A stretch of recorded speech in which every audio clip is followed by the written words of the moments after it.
as Louise said, I'm a freelance health journalist and the author of Rebel Bodies. So Rebel Bodies was published in January by Bloomsbury. And one of the questions that people often ask me is about what the title Rebel Bodies actually means. And for me, there are two parts to that answer.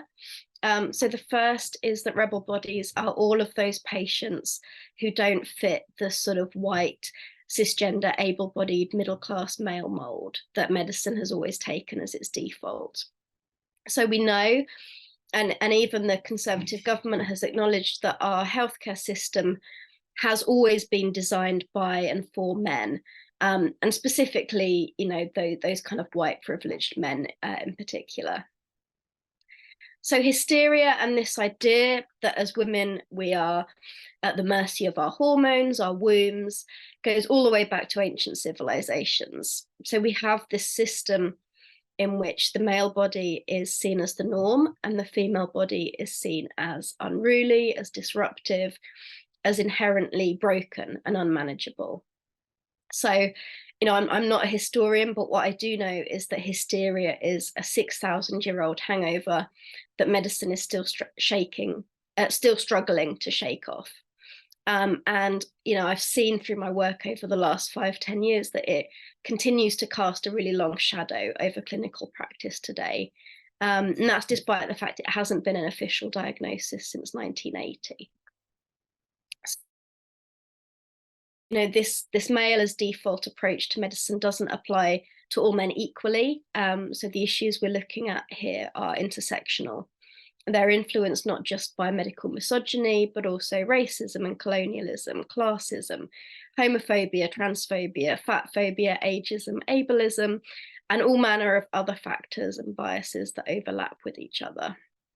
So although gender is my focus in the book, and it's the lens through which I explore all of these other issues, the book is also more broadly about health inequalities and also how to navigate a health system that is stacked against you.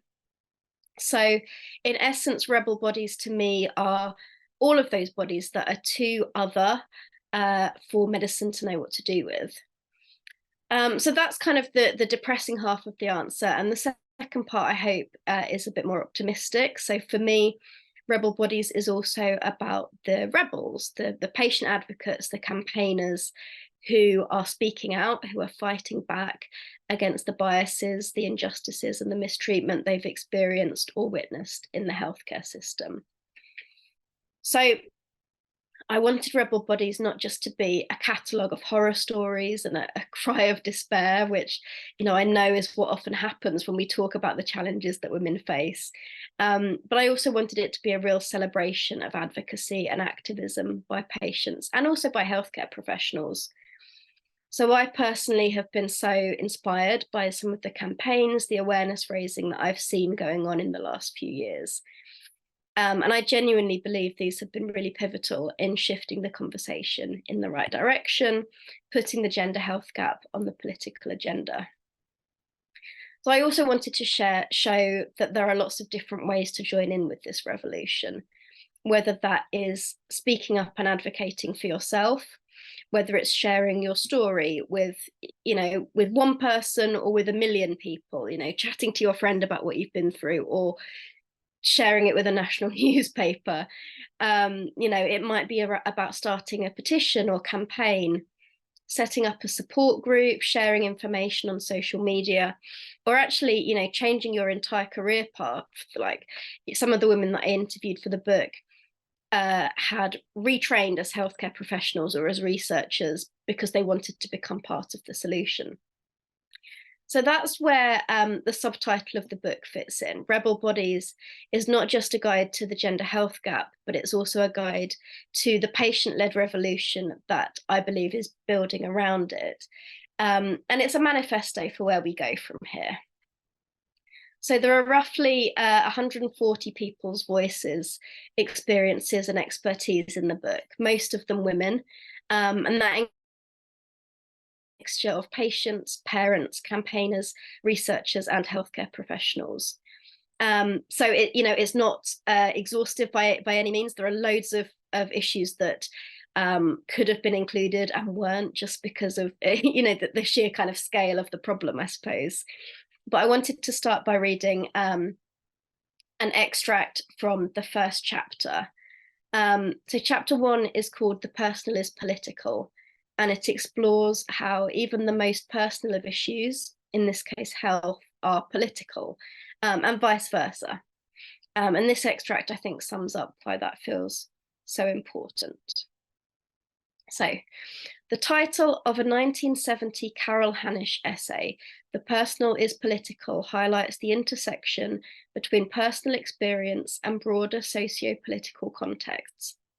It is, in the words of Black feminist scholar Kimberly Williams Crenshaw, the process of recognizing as social and systemic what was formerly perceived as isolated and individual. Today, of course, much of what was once dismissed as merely the private, personal concerns of a few women has infiltrated the political and legal sphere. We have gender pay gap legislation, for example, maternity rights, and the legal recognition, as recently as 1991, that non-consensual sex within marriage is rape. At the time of writing, 35% of British MPs are women, and on paper at least, we've never been better off. But despite those gains, so much of what was pissing off feminists in the 1960s is still pissing us off today. The personal is still very much political, and what could be more personal than health? Our mental and physical health impacts on every single aspect of our lives, cutting across work, family, relationships, culture, and political engagement.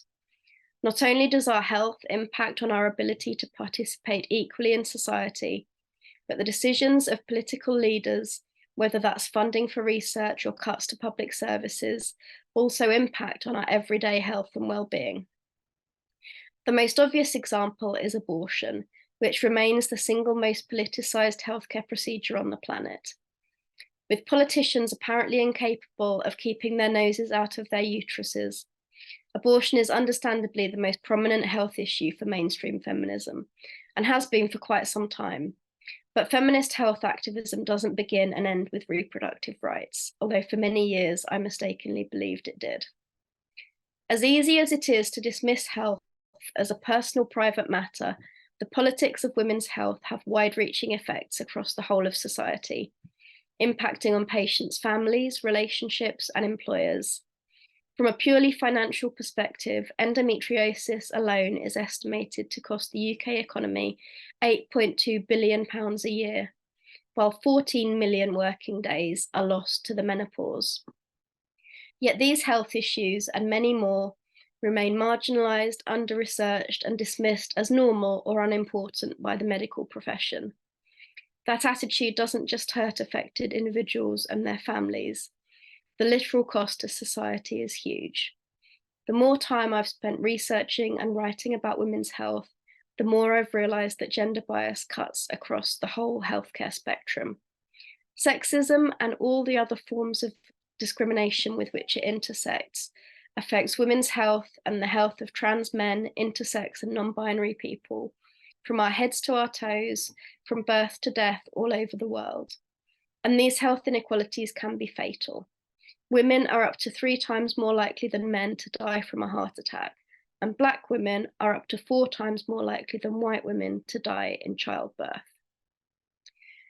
So I didn't want to skirt around the fact that healthcare inequalities are a political problem, and they are exacerbated by political choices. I wanted Rebel Bodies to take a nuanced and comprehensive look at the challenges facing our NHS on both sides of that patient and healthcare professional divide. A lot of my work is critical of the words and actions of individual doctors, but I'm very clear that the issues we're dealing with here are structural and they're systemic. While every healthcare professional has some personal responsibility for their own practice, I believe it's also vital that we explore these issues in the context of a health service under enormous pressure. So we know that even before the COVID-19 pandemic, the NHS had experienced a decade of austerity measures and under-resourcing, putting financial pressure. A report by the King's Fund in 2017 said the slowdown in funding growth was increasing pressure on staff and storing up problems for the future. Problems which have, of course, been made all too apparent by the outbreak of COVID-19. Another report published by the British Medical Association in July 2020 said the drastic extent to which the NHS had to shut down routine care was avoidable, a consequence of over a decade of underinvestment and cuts to services. So that's kind of the modern context. But how do we begin to understand where these issues really come from? So as I mentioned, we know that in many ways, all of these very deeply rooted issues are a consequence of historical attitudes towards women's bodies. And the way that manifests in practice is really complex. So in her book, Doing Harm, American journalist Maya Dusenbury talks about two key issues, a knowledge gap and a trust gap. The knowledge gap refers to gaps in medical knowledge when it comes to women's bodies and conditions that primarily affect women. So that's gaps in research, but it's also how that trickles down into gaps in medical training and education, and gaps in the general public's education, health literacy, and awareness. The trust gap then is more of this kind of cultural stuff, which takes us back to this idea of hysteria. So this is, women being dismissed, being disbelieved, being told it's all in their heads. Lots of things actually that came up when I wrote the article that Louise mentioned about thyroid patients' experiences. It's medical gaslighting and medical misogyny. And it was all this kind of stuff that first got me interested in looking into the gender health gap. Because as a journalist, as a woman and a feminist, I was really frustrated by how often I heard about these experiences from the women I was interviewing. And also, by the impact it had on them. So I kept hearing things like, I thought it was just me. I thought I was going mad. I wondered if actually it was all in my head after all. And that was what prompted me to start my blog, Hysterical Women, which is a collection of women's stories and experiences, basically to prove a point initially that these women are not alone. These are not isolated incidents, but actually part of a much bigger systemic failing. And that ultimately evolved into the idea for Rebel Bodies. So the knowledge gap and the trust gap, as I mentioned, are really useful ways to think about the gender health gap. And they're very much universal issues which apply globally. But Rebel Bodies is written from a UK and NHS perspective. So in that context, I explore a third gap, which is around capacity. As I've mentioned, the challenges facing the NHS and its staff and what needs to be done to fix all of that. So we know that women are the biggest users of health and social care. And that's not only for ourselves, when it comes to managing all of the kind of what I call womb admin of contraception, cervical screening, pregnancy, and the menopause. But actually, we are also huge users of health and social care services as mothers and as carers. So we are inevitably hit the hardest by cuts to funding and services and by overstretched and under-resourced workforces. There's also evidence that burnout, which for obvious reasons has risen massively in the last few years in the NHS, has an impact on healthcare professionals' capacity for empathy. And we know that understaffing and under-resourcing have huge implications for patient safety. So throughout the rest of the book, I explore how these three factors affect women and people assigned female at birth across the whole healthcare spectrum, using a kind of life stage approach. So I start with periods, I look at sexual and reproductive health, perinatal health, motherhood, menopause, and later life. And then along the way, also taking in acute physical pain, chronic illness and disability, mental health, and cancer. So, I'm happy to talk more in more detail about any of these if there are kind of particular areas that people are interested in the Q&A. But from our very first periods, our pain and our suffering are so normalized, and they have been for such a long time. I talk about this idea of the curse of Eve, that being born with a womb means that pain and suffering are inevitable, that we should put up and shut up. And yet somehow at the same time, they are also minimized. They're dismissed as being not that bad. And actually, we're just overreacting and making a fuss. I also explore the conflation of many of these issues with women's sexual and reproductive lives. So one of the things that comes up a lot when I'm writing about PCOS or endometriosis, for example, is doctors saying, oh, there's nothing I can do, but come back if you're having trouble conceiving. I look at how racism has led to Black women being underdiagnosed with endometriosis, and how cultural stigmas make it particularly challenging for women of colour to both realise that there's a problem and then access the medical support that they need. One of the things I was really struck by as I was writing the book was how many different characteristics are used to try and justify withholding treatment from patients, and particularly when those patients are in pain. So you see women in general dismissed as hysterical or having a panic attack. Black women are denied pain relief based on the false and racist belief that Black people have thicker skin and feel less pain, or they're judged as drug seekers. Fat phobia results in patients in bigger bodies being told that their weight is the cause of any and all symptoms they present with, and that weight loss is the only solution, without any kind of test or investigation to check. Trans patients encounter a phenomenon known as trans broken arm syndrome, where their trans status or gender affirming treatment is blamed for something much more everyday, like a broken arm, or doctors refuse to treat them simply because they don't know how to deal with trans patients. Disabled women too face a whole host of challenges, from physical access and reasonable adjustments not being put in place to biased assumptions, like sexual health services assuming that somebody must be asexual because they use a wheelchair. I'm also particularly interested in the number of complex, poorly understood chronic illnesses that disproportionately affect women. And that includes various forms of arthritis, ME/CFS, fibromyalgia, MS, lupus, Ehlers-Danlos syndrome, and of course, thyroid issues. And many of these have long been contested illnesses, with some doctors disputing their existence altogether. They're classic examples of conditions where women are told their symptoms are all in their heads because GPs aren't able to join the dots. We don't have enough research, understanding, or diagnostic testing to make them easily diagnosable. And even if you can get a diagnosis, there may not be any particularly effective treatment options. And there are loads of other examples throughout the book. We see women with mental health issues being dismissed as attention seekers or drama queens. Gynae and sexual health services, still don't really consider female sexual pleasure to be a medical concern. And then there's the infantilization of mothers who are too often denied bodily autonomy at such a vulnerable time. There's the ageism that comes in when older women are dismissed as past it. And there are even, despite the ubiquity of breast cancer awareness campaigns, inequalities when it comes to cancer research, diagnosis, and treatment. There's also, I think, a misconception in women's health spaces that menopause is where the conversation ends. But actually, most of us, if we're lucky, will live 30 odd years post-menopause. And we still don't ever really talk about the fact that women with dementia outnumber men 2 to 1. Or the fact that cardiovascular disease kills more women than breast cancer.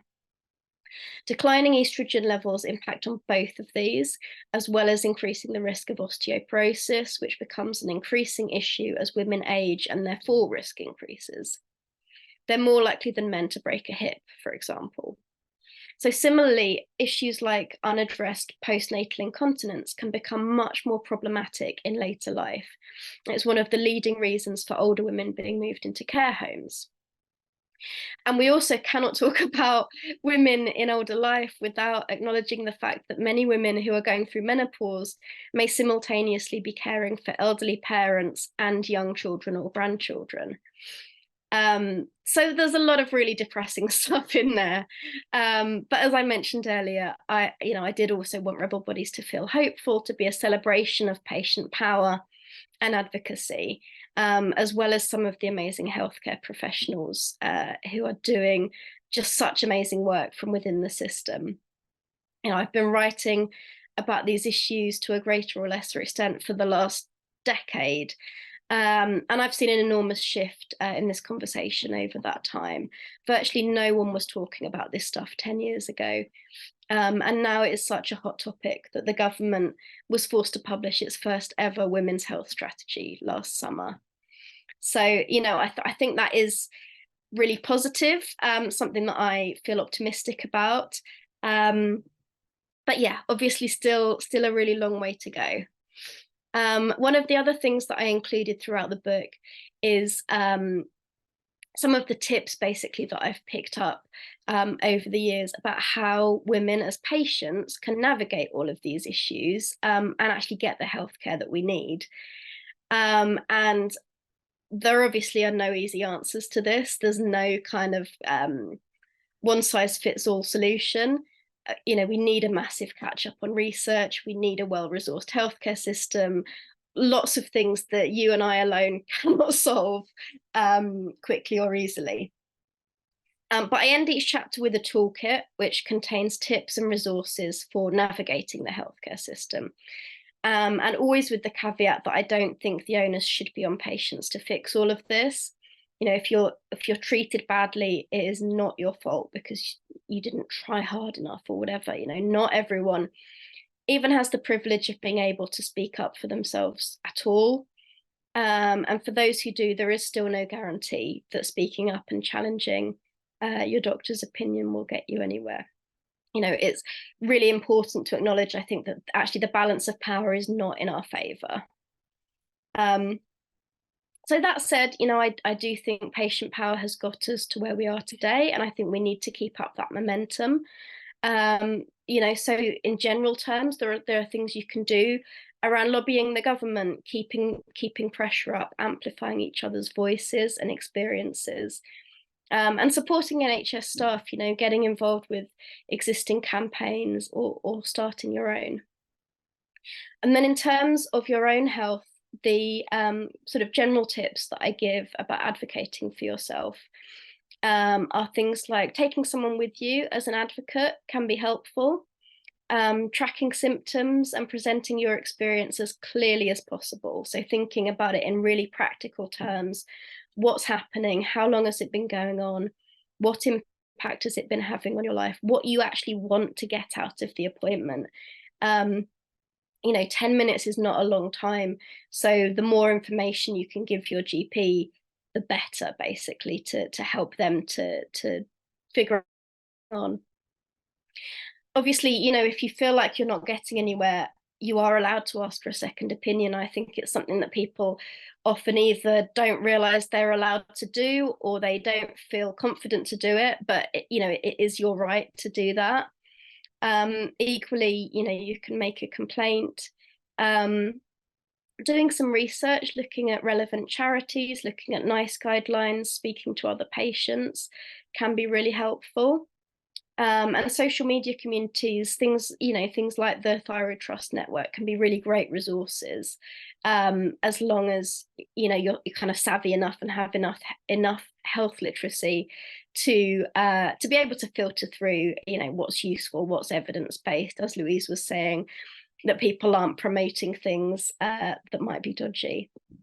And there are also some really brilliant doctors on social media who are sharing trustworthy, reliable, evidence-based information. But ultimately, I think a big thing is around trusting your gut when you know that something isn't right. One of the things that I say all the time to women is, we are so socialized, it's so ingrained in us that doctor knows best, and they do all of these years of training and they're the expert. But actually, you are the expert in your own body. Nobody knows your body better than you do. And that expertise is complementary to the textbook expertise that your doctor has. And the final thing I think we need is a more collaborative relationship between patients and healthcare professionals, which includes supporting those who are striking for better pay and working conditions in the NHS. So in that spirit, I wanted to finish with another extract from the end of the book. So, Either way, these conversations show no sign of slowing down, shutting up, or going away. My hope is that they will become more and more collaborative, dialogues between patients and healthcare professionals based on mutual empathy and trust, not dismissiveness or resentment. This will, by necessity, involve hearing and acknowledging some uncomfortable truths. Doctors will have to accept that the way they've always done things may have been wrong or harmful. They'll have to get better at admitting they don't have all the answers and facing up to what that means for their practice. Many will have to reflect on biases that influence the way they treat their patients and reassess the stereotypes they rely on to make clinical judgments and decisions each day. As patients too, we need to recognise but not accept the limitations of the current broken system and continue demanding the powers that be do something about it. We need to learn how best to work within the system alongside the professionals who care for us, and when and how advocating for ourselves might be useful. Above all, we need to continue speaking out whenever and wherever possible, complaining, expecting better, pushing for research and policy change, and the kind of care we all ultimately deserve. Our rebellious, unruly bodies have been ignored and neglected for long enough, misunderstood and stigmatized because they're too female, too dark, too broken, too fat, too old, too young, too trans, or too queer, dismissed as hormonal and irrational, written off as hysterical, as mad, as liars. But rest assured that the fight back is on, and every rebel body has a part to play. So I would love to take some questions if anyone has anything you'd like to ask. I'm also, as Louise mentioned, really open to hearing about any of your own experiences that you might want to share, or general thoughts about sort of the challenges that thyroid patients are facing related to what I've been talking about. So does anybody want to go first? Yes.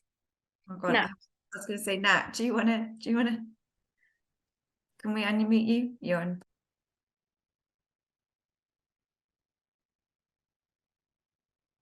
You're on mute.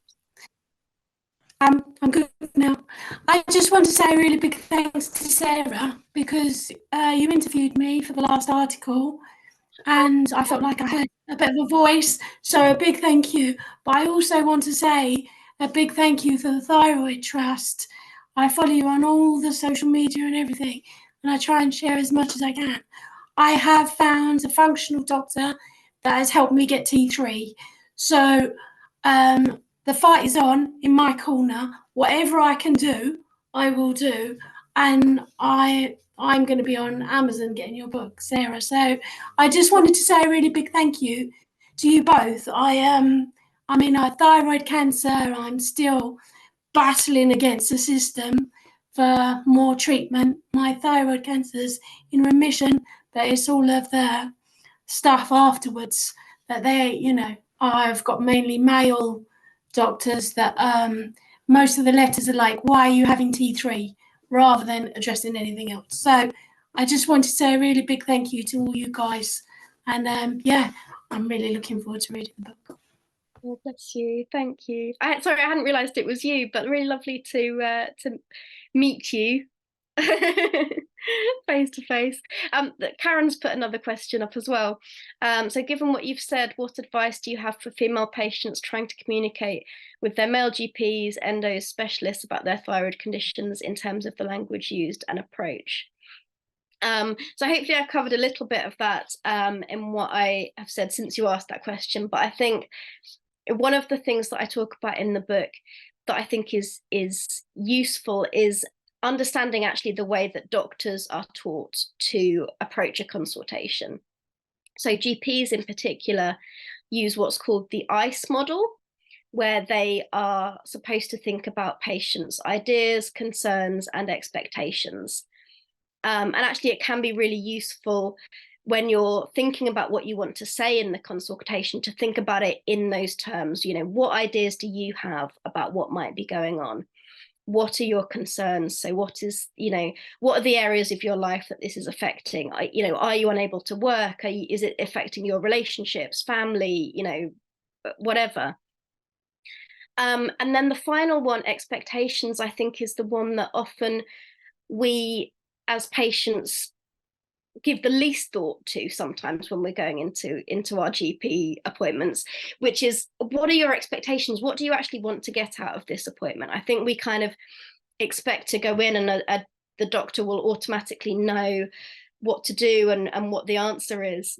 But actually being able to go in and say, I would like you to do this test. I would like to be prescribed this medication. This is what I think is, I would like to be referred to this specialist. Can be really useful for doctors that are perhaps, not familiar with thyroid issues. It might not be the first thought that springs to mind. But if you've gone in and said, is there a reason you haven't considered this? That might just get them thinking. So yeah, hopefully that helps.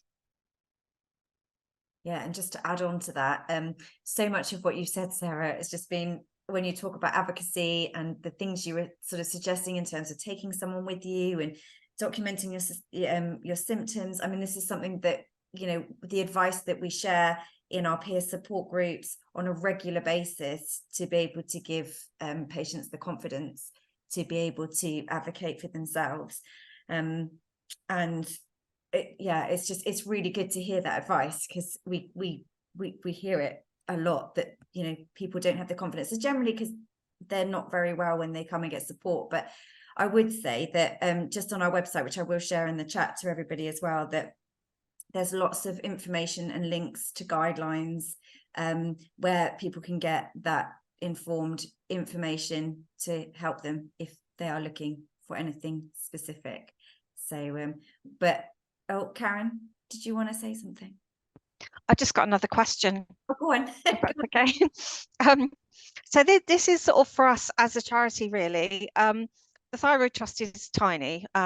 We've got very limited resources. So I just wonder if you've got any advice for us in terms of where, because obviously we do what we can to try and raise awareness amongst patients, but there's also the other side of it in trying to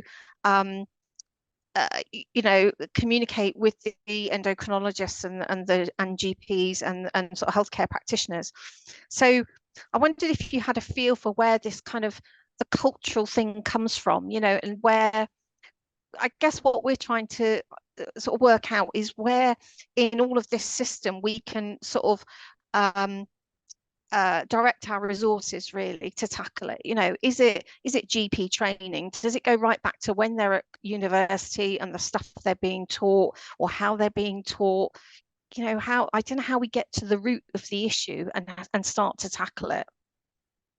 Yeah, I mean, I think it is a really tricky one. As I say, so many of all of these issues are so kind of deeply ingrained and sort of interconnected with one another. So I think it is, to answer your question, I think it's a little bit of everything. I think GP training is it's such a challenging area, isn't it? Because they have to be generalists. They have to know a little bit about every single condition on the planet, and that is asking a lot.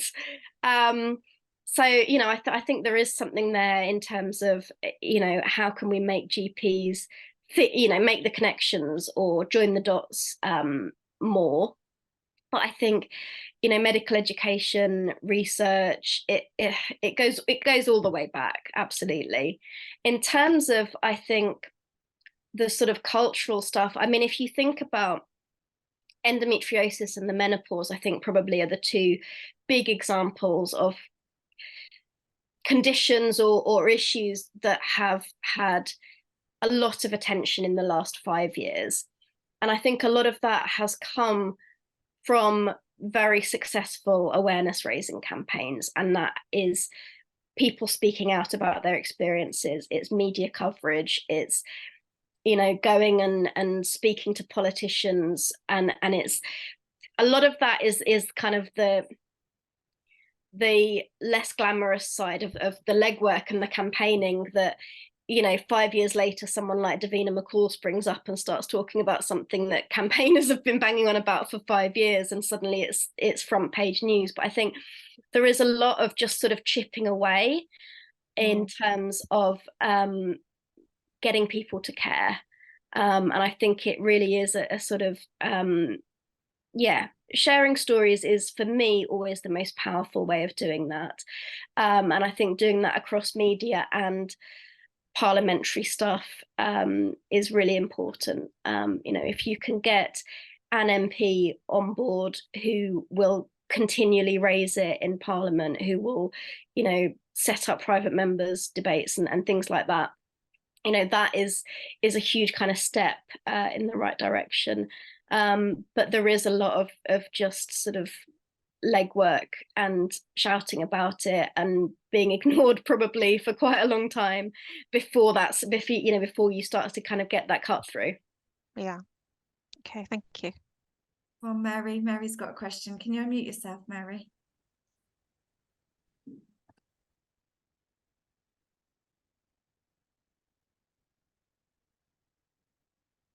Should be bottom left on your screen. There you go, I can hear you now. Great. So just following on from what you were saying, Sarah, and thanks very much for doing this talk for us, and for the article and writing the book. I think the problem that we have particularly, I'm someone that has had to fight for T3, several years of campaigning, and I was featured in the Times, and so the story's out there, and we have I think ITT campaign has got many case histories of women mainly who have had their own struggle for good care. But I think what we always seem to come up against is our body, the British Thyroid Association, that are self-appointed in the sense that, you know, they're a bit like a club, because they I'm not suggesting they're not qualified. They say they're extra qualified endocrinologists, but they seem to have a collective view or an accepted view on how thyroid should be treated, and not really prepared to accept a different view. So it makes it quite difficult, I think, for us to actually make progress, despite all collaborating. I mean, the ITT campaign has got thousands of members, and more join every week, and the Thyroid Trust has many followers, and Thyroid UK has many followers, you know, and we're lately the last few years have begun to collaborate together, which has been I'm sure a huge help, but we still come up against the same obstacle all the time. Yeah, and it's really challenging, and it's something that I talk about in the book, because I think you do see it across lots of different specialties, lots of different conditions, that kind of defensiveness. I think there was one doctor in particular who I interviewed. He's actually passed away since, but he spoke about this kind of like cognitive dissonance, that if you as a doctor have always done something as a certain way, and you were taught that that was the right way to do it, and you've been doing this for maybe 3 decades, your entire career, it takes a lot psychologically to unlearn that and to relearn a new way of doing things. The other thing he said that I thought was really telling was, you know, particularly in cases where you're talking about patients saying, actually, that is harmful to me, or that is not making me better, is, you know, they then have to accept that, you know, they have not done what they thought they were doing as a doctor, you know, that they have failed in some way. And I think for a lot of doctors, actually acknowledging that, and it does make them really defensive. And I think I totally appreciate what a huge barrier that is, and I don't necessarily have an easy answer to it other than just more dialogue, more conversations, more research is always a good one, because if doctors are too stubborn to listen to patients, they may well listen to research that's been published, somewhere prestigious. So that's always a good one in terms of actually presenting new evidence and being able to say, look, this is what we now know. But it is a huge challenge, and I completely appreciate that, and it's definitely not something that's exclusive to thyroid issues. Those doctors exist all over the place. Yeah, so really what you're saying is we just need to kind of do more of what we've been doing. I think so, yeah. I think a lot of it is a sort of chipping away. As I say, new research is always helpful, and that can include patient research. So if you can do surveys, if you can be presenting as much evidence as you possibly can, then that is always helpful. But I think to a certain extent it is just a little bit of a chipping away. Yeah, not an easy ask. I appreciate. I think the issue with research is that the BTA have cherry picked the research they like that suits their agenda, and are ignoring other research which says different things. But I think things are beginning to change a little bit, at least in America, because more doctors are prescribing T3 and then NDT, which is allowed there. Yeah, well, thank you anyway. I mean, I'm just thinking about that, Sarah, because thyroid research comes up a lot in terms of there are obviously not enough is being done. So I'm just wondering, I know you sort of talked about follow up in terms of your article and things like that. That would whether or not we can look at potentially because the treatment in thyroid hasn't really changed in decades. So it's I think actually was it you that was telling me that there is no recording on thyroid patients when you'd done some research? Was it you that mentioned that? Sorry, there's what? Sorry, not on the NHS in terms of recording information on thyroid patients. No, I don't think that was me. It's not ringing any bells. Okay, sorry. Unless I've not understood. No, it's that. So it's just, I just wonder whether research is something that we could look into in terms of, we know it's underfunded. We know there are some trials going on now or starting around things like T3, but just generally, I think when you've got, you've probably seen Pete Taylor's campaign from Cardiff, where he's actually started a petition himself as an endocrinologist for thyroid. It was actually on the back of the pharmaceutical companies being fined for overcharging for T3 to use some of that money towards thyroid research, because it seems to be quite a big missing link in all of this. And just when we've been talking about women's health generally, this is why we also feel that thyroid needs to be on the women's health strategy, because when you look at the statistics and how it disproportionately affects women, and you talked about the economic impact of endometriosis. Well, there's the research being done, which I know you're fully aware of, in regards to the economic impact in just getting diagnosed for a thyroid condition, let alone the fact that for the majority of thyroid patients it's a lifelong chronic condition, and how that will impact the economy from prescriptions and doctor's visits, and then people needing time away from the workplace for whatever reasons, as their conditions may fluctuate or not. I just think when you look at the numbers that we're already seeing, and it's just the tip of the iceberg, it's going to be huge. Yeah, yeah, absolutely. And I think, you know, so often, and this is part of the reason I wanted Rebel Bodies to be as comprehensive as possible. It was, you know, so often when we talk about women's health, people think that that begins and ends with what's going on in your uterus, and that is absolutely not the case. You know, there are so many of these conditions that disproportionately affect women, and they're the most underfunded, they're the most neglected, they're the ones that doctors don't know anything about or don't even believe in, or, you know, think that patients are just making it up or whatever. Yeah, no, Lots of women that we speak to, and I don't mind sharing the fact that as a thyroid patient myself, I also have endometriosis. And it's when a lot of patients that I speak to, what quite often have multiple factors going on within their healthcare at one time.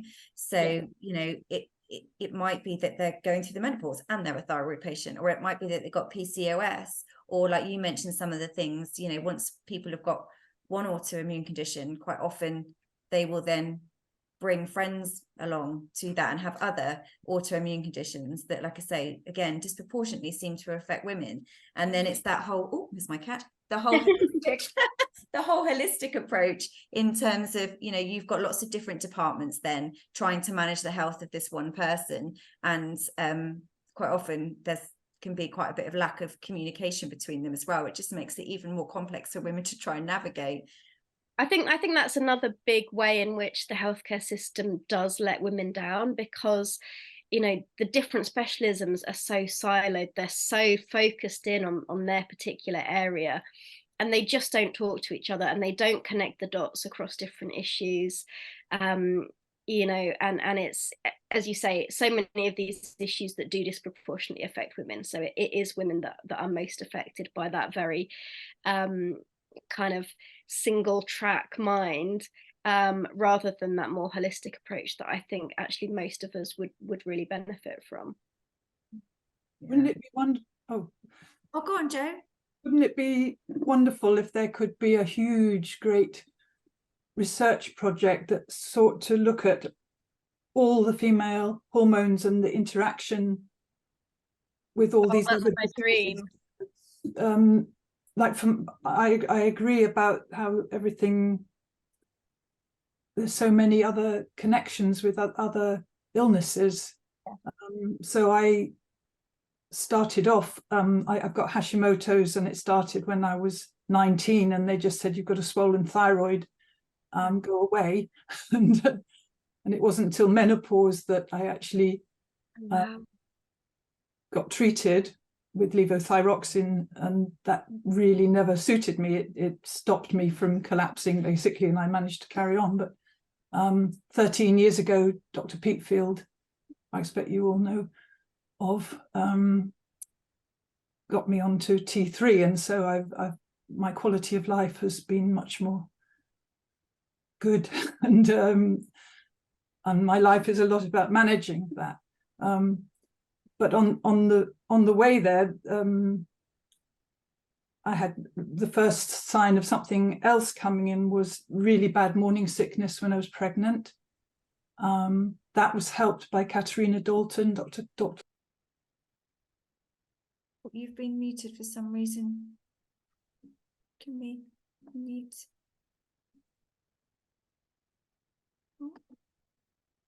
Sorry. No, we lost you for a moment there. Please carry on. I slapped my hat. I was gesturing with my hand and my sorry. Yes, so morning sickness when pregnant, to some extent postnatal depression afterwards, because I was put on the pill when my daughter was 9 months old. Just so many other things come in on the way. And what I look back now on is that I think they were all connected with the thyroid. And if I could go back, you know, and in a way I have gone back, because my daughter now has been diagnosed with Hashimoto's by me. She was living in Ethiopia at the time, and she had an American clinic. And so I told the director of the clinic what to do, and he started her immediately on thyroxine, which suits her. Amazing. luckily she can convert, which I can't seem to do very well. And yeah, and my dad had it, so I just, it's such a big stream of amazing interactions, isn't it? The whole Yeah, absolutely. I think it's one of my endless frustrations, you know, that so little is known and understood about female hormones when they, you know, they're so vital. They have an impact on absolutely everything. You know, and for decades women weren't even included in clinical trials because of our hormones, because our hormones made us more complicated, more expensive, and you had to do all these extra, you know, take into account all these extra variables. And you know, that to me is maddening, because I just think, how much more could we know if somebody had, instead of going, oh, hormone, you know, women's hormones are too complicated, if somebody instead had gone, women's hormones are really fascinating, and like, how do they work and how do they interact with all these other things and what's going on here, and you know, the mystery. Get someone to do that. Absolutely. No, it's, you know, and I think, you know, we are seeing smaller, some small pockets of that sort of research are emerging, but there's just so much. I think the problem is there is so much catching up to do that it's like, where do we start? You know, if we'd been doing this for the last however many centuries or whatever, we would be in a much better place, but where do we even begin with catching up? It is, there's an awful lot to do.